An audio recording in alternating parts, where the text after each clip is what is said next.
మచిలీపట్నంలో ఉన్న high knee church pastor గారుగా నేను మాట్లాడుతున్నానండి. మాకు దగ్గరలోనే అతి దగ్గరలో బార్ షాప్ ఏదో పెడుతున్నారని తెలిసింది. ఇక్కడకు అనేక మంది స్త్రీలు ప్రార్థన చేసుకోవడానికి వస్తారు, అనేక మంది ప్రజలు ఇక్కడికి ప్రార్థన చేసుకోవడానికి వస్తారు.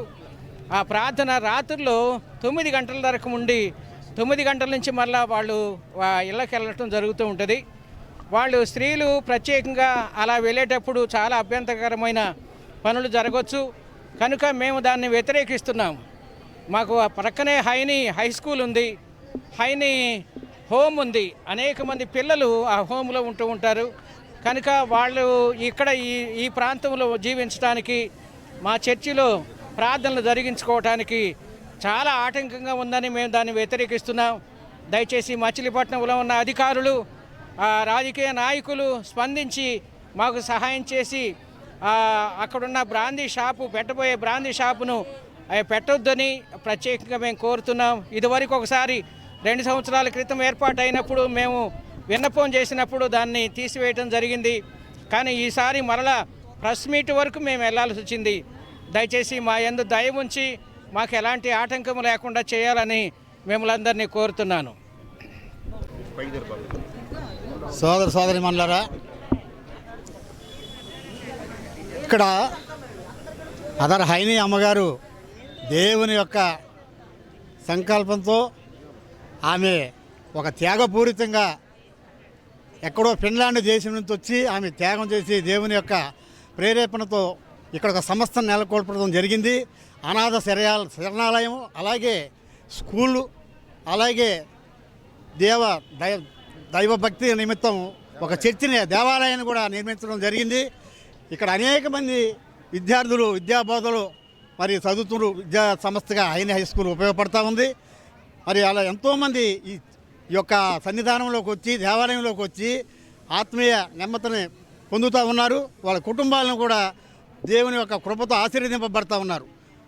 మరి ప్రభుత్వం వారు మంచి దృష్టితో ఆలోచించి ఏదైతే ఆమె సంకల్పంతో త్యాగపూర్తిగా చేసి ఈ సంస్థలను నెలకొల్పారో, ఈ సంస్థలకి అంతరాయం కలిగేటట్టుగా సమీపంలో బార్ షాప్ పెడుతున్నట్టుగా తెలిసింది. ఇదివరకు ఒకసారి ప్రయత్నం చేస్తే మరి సంతకాలు పెట్టి విజ్ఞప్తిపూర్వకంగా దానికి ఆపడం జరిగింది.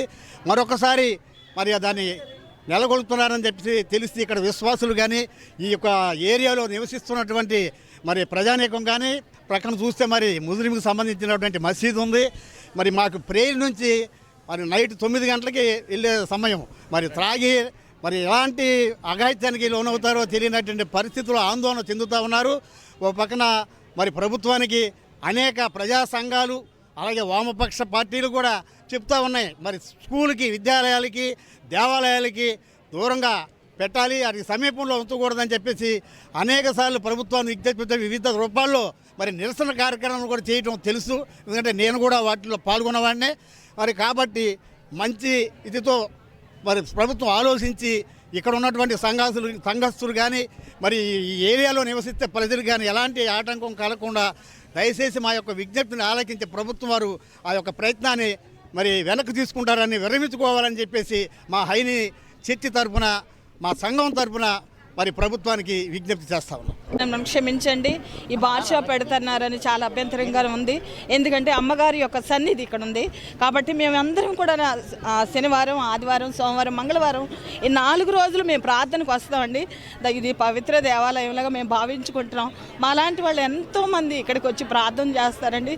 దయచేసి ఈ బార్ షాప్ని తొలగించాలని ముఖ్యమంత్రి గారికి, చంద్రబాబు నాయుడు గారికి, ఇక్కడున్న స్థానికమైనటువంటి శాసనసభ్యులందరికీ కూడా కోరుతున్నాను. దయచేసి మమ్మల్ని క్షమించి మా ప్రార్థన ప్రార్థన ఆలకించమని మా మనవలు వారి కోరాలని ఇక్కడి నుంచి వెంటనే బార్ షాపు తీసివేయాలని ప్రజలందరి తరపున, మా సంఘం తరపున, మా పెద్దల తరపున, మా అందరి తరపున ఈ యొక్క నియోజకవర్గ ప్రజలందరి పట్ల కూడా దయచేసి మమ్మల్ని క్షమించి మా ప్రార్థన ఆలకించి మా మనవలు ఆలకించి ఈ బార్ షాప్ తీసేయాలని యాజమాన్యపూర్వకంగా హృదయపూర్వకంగా దేవుడిని బట్టి మేము సంతోషిస్తున్నాం కాబట్టి బలపడుతున్నాం. దయచేసి ఆ సన్నిధిని ఎవ్వరు కూడా దౌర్భాగ్యంగా కానీ దుర్బలంగా కానీ చేయకూడదని నేను నమ్ముతానండి, నేను విశ్వసిస్తాను. ఎందుకంటే ఈ సంఘాలు వచ్చి మేము చాలా బలపడ్డామండి. రోగులు స్వస్థపడతాను నేనే మెయిన్ కారణం, నేను నా బిడ్డలు. కాబట్టి దయచేసి మా సంఘం యొక్క క్షేమం కోసం, మా సంస్థల క్షేమం కోసం వర్ధిలించాలని అమ్మగారి యొక్క కన్నీటి ప్రార్థన ఇక్కడ ఉందని మేము నమ్ముతూ మరి దేవుని స్తుతిస్తూ అందరికీ కూడా హృదయపూర్వక వందనాలండి.